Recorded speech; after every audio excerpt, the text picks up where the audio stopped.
The Toyota RAV4 and the Honda CR-V have a rivalry that's pretty much the automotive equivalent of Nike versus Adidas, Coke versus Pepsi, Kendrick versus Drake, and they're always in a constant battle with each other to get into more driveways. Comparing these two makes a ton of sense. They're both super popular, they're both made right here in Canada, and they're both really good. But one of them is our clear favorite. Stick around to the end to find out which one wins.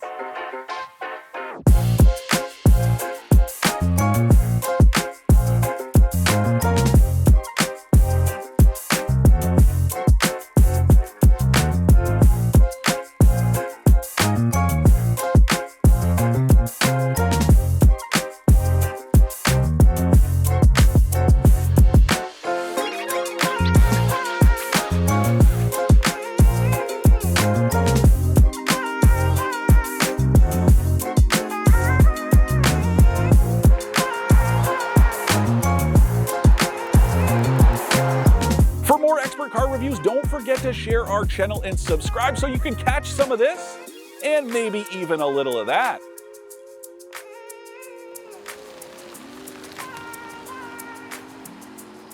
All right, so we are in the all-new 2026 6th generation Toyota RAV4. I use the words all new very loosely because while this is a completely new generation vehicle, there have been a lot of carryover parts from the previous one. And honestly, I'm not mad at it because it wasn't broke, so you don't have to fix it, right? If it ain't broke, right.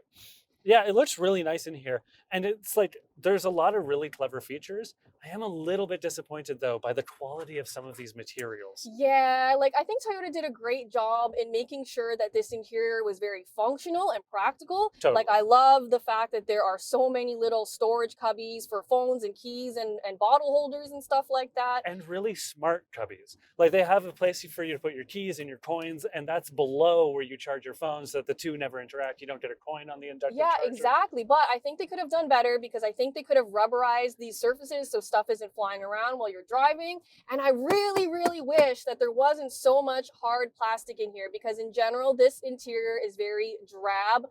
I wish there was a bit more color, a bit more life in it, just to make it feel a little bit more modern and exciting. Yeah, why don't you give us color, Toyota? Come on. Come on, like if you get the woodland version, it helps a lot because they use some orange trim here and there.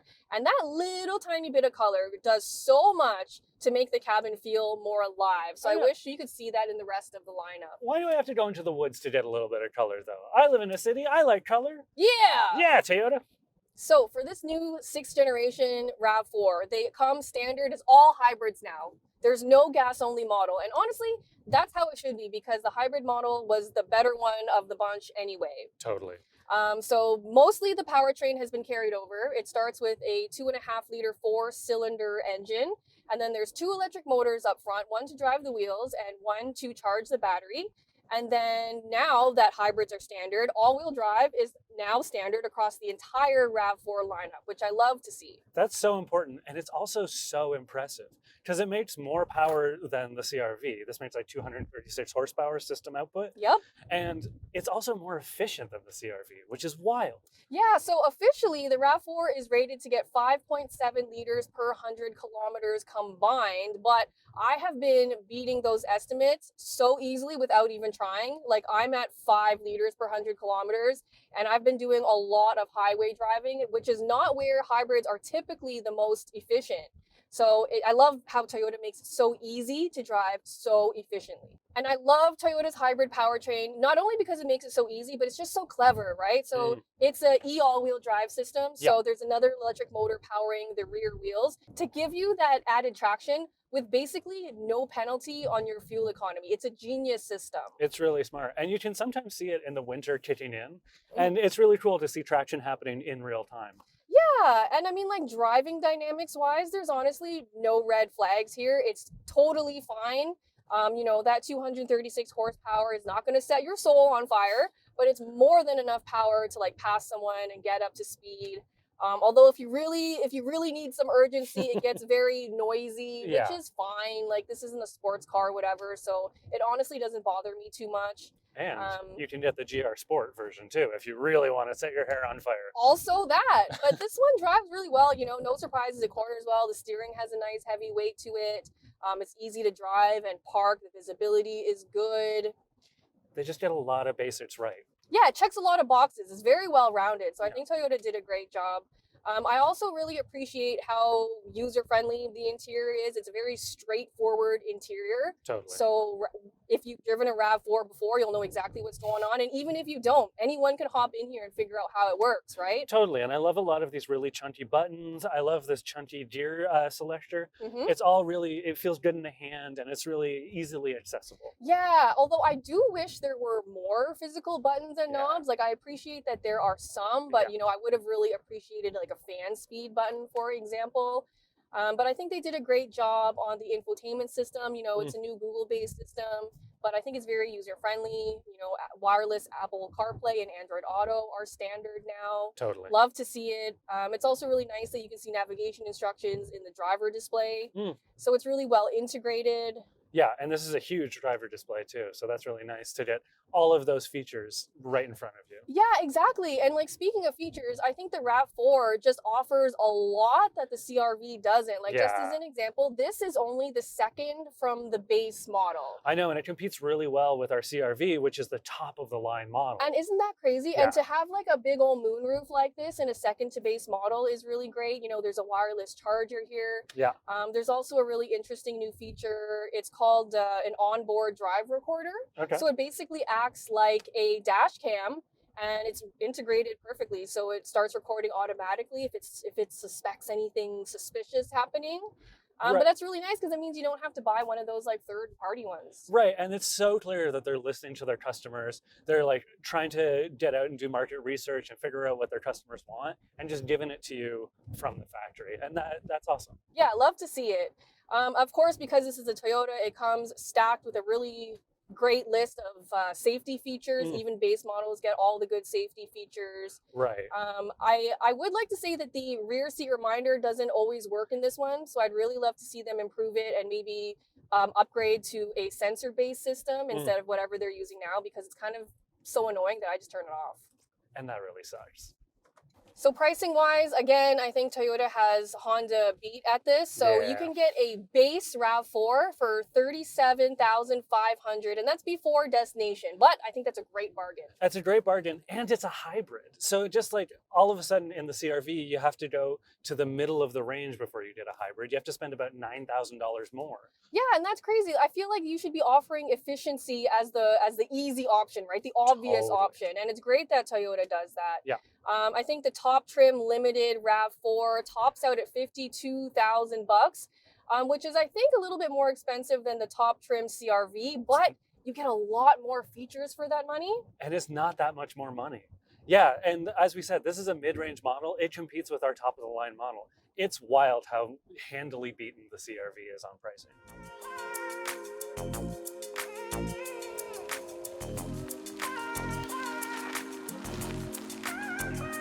Okay, so we're now in the CR-V hybrid, and the hybrid system works a little differently here than it does in the RAV4 hybrid.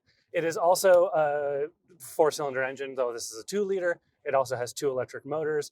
But whereas the RAV4 sort of focuses on trying to get the power to the rear wheels, this one focuses on being as smooth as possible. And it really works. It's such a lovely driving experience. You do get a little bit of like winding up engine sound when you aren't expecting it, but as far as like putting your foot down and getting acceleration, you just get it, and it just works seamlessly. Yeah, I like what I'm feeling in here because I do think that Toyota RAV4 is like very smooth, but this is like next level smooth. Yeah. And it's also a lot more like quiet in here than it is in the RAV4, which can be quite noisy. Well, this is the top of the line version, don't you know? So we do have insulated glass in the windshield. Yes, and as far as other driving things go, it drives really well. The steering is perfectly weighted for this kind of vehicle. The suspension is really well set up. It's like, feels like a car. It feels confidence inspiring, and it also feels very comfortable. So I think it's really, Honda's firing on all cylinders when it comes to driving dynamics. Okay, so no surprises there. And I gotta say, like, I think the one area, or maybe another area where Honda's got Toyota beat is the interior quality. Yeah. It looks a lot nicer, first of all. Yeah. Maybe a bit more upscale. Totally. I will say that the RAV4 looks cool. Like, it looks kind of fun, but this is so much nicer, and also the material qualities are so much better in here.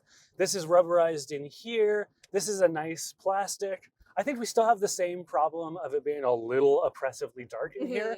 But as far as just like it being a nice place to sit, this is definitely a nicer place to sit, I think, than the RAV4. Practicality wise, though, I feel like the RAV4's interior has more spaces to stash Totally. stuff. Totally. I think it would probably be a better family vehicle, and this is more of a, you know, if you have a smaller family and you just need a larger car to carry stuff.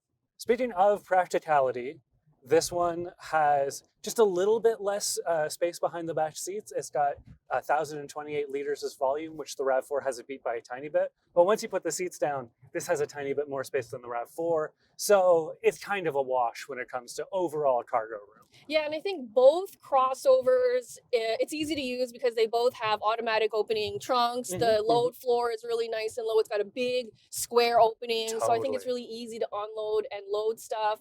I will say, though, that the doors in the CR-V open a lot wider than in the RAV4, which I think would make it a lot easier if you have kids and, you know, you have to install like a child seat or something. Yeah, they basically open perpendicular to the body. It's like 90-degree opening, which is really nice. Yeah, you're so right. You can fit a bunch of stuff in if you're trying to put a child seat in. If you're just trying to put a bunch of stuff in your car, it's super easy to do that. So that's where the CR-V works really well. Where it doesn't do quite as well as the RAV4 is it doesn't make quite as much power as the RAV4. So this makes 204 horsepower, which is still fine, but it's not quite as much as the RAV4.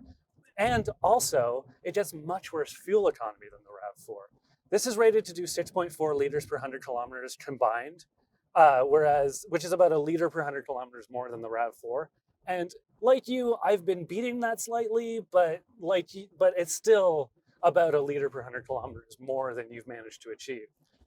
Right, and I think that kind of difference sounds small in the beginning, but I think adds up rather quickly over the long term, I guess. Yeah, and if you've seen gas prices recently, you want to be trying to save as much as possible. Also that. So in terms of usability, I feel like the CR-V also has a couple advantages over the RAV4 because there are just more buttons. Totally. There are really nice chunky buttons for the air conditioning system. There's a nice volume button. There's a home button that's physical. So that's really nice to see. And I will also say that the screen in here is really reactive and really responsive. It's lightning fast. This is the touring model, so it comes with also Google built in like the RAV4, but you only get that in the top of the line CR-V, so you have to pay to really get that. And the screen is a lot smaller than the RAV4's. At just 9 inches across, it kind of feels old these days. It's like not very large, and it's just kind of a dark screen. It's not that exciting. Yeah, what's crazy about the CR-V is that this generation came out in 2023? Yeah. But it already feels a bit older than that. It's starting to feel a little bit dated already, and it hasn't been on the market that long. So it's really impressive to see that happening in real time, to see Toyota really coming out and doing what it does best. Yeah, and I think it says a lot because Toyota's been in the hybrid game for a really, really long time. You know, the CR-V hybrid just came out last year. So I feel like Honda's maybe playing a little bit of catch up. Okay, so although I do like this infotainment system, I will say it's a little light on features. And in general, the CR-V is a little light on features. If you'll notice, we're a little darker in here because this is the biggest sunroof you can get. There's no option for a panoramic sunroof. And this is the top trim. This is it. This is as high as you can go. There just aren't as many features generally. There's no ventilated seats available. Heated rear seats are like an option again on the top trim. It's a little bit light on features. And for the amount of money that Honda is charging for this, that's a little disappointing to see.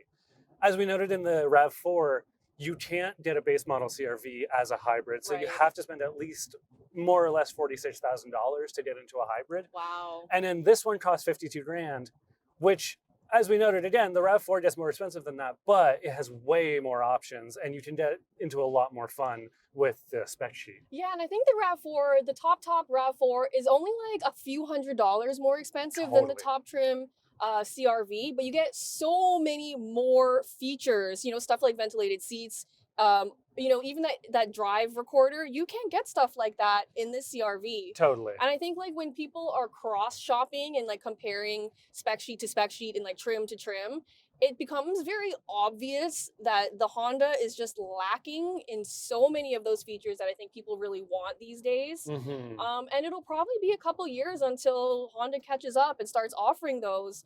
And then when they finally get here, Honda's probably going to charge a whole butt ton of money for it. Well, yeah, and it's just the classic Honda problem. It's a really nice vehicle, but it's way too much, and it doesn't quite offer as many features as like its competitors. It's a shame to see it again. And speaking of those features, sometimes they're not the greatest. Like the backup cam in the CR-V kind of sucks. It feels like it's running at about 15 frames a second. It's like an old webcam. It's like an old webcam, and it really sucks. And like, I understand that it doesn't come up that often, but when you're backing up, it is very helpful to have a clear view of what's behind you. I have a really small garage, and sometimes it's like hard to tell what's concrete, what's floor. It would be nice to see some stuff like that get a little nicer. And so there's no panoramic view here available at all? At all. See, that's crazy because the top trim RAV4 gets that. Yeah. It's just so much better in those ways. And I think it's just more well-rounded because of all that. Totally. To recap, I love the Toyota RAV4 Hybrid's efficient powertrain, practical interior, and the fact that it's built in Canada. I'm not a huge fan of the drab interior or that it doesn't offer anything super groundbreaking. To recap, the CR-V just takes care of business. It drives really smoothly, handles really well, and it looks good while doing it. But by today's standards, it's not that efficient, its tech isn't that impressive, and it's a little too expensive. You know, I'm a really big fan of the Honda CR-V Hybrid, but even I have to admit, it's seriously outgunned in this comparison. Yeah, the RAV4 really benefits from being a lot newer than the Honda CR-V, and it's also more efficient, but going above and beyond that, it simply just offers more features for less money, and that's what makes it a clear winner in our books.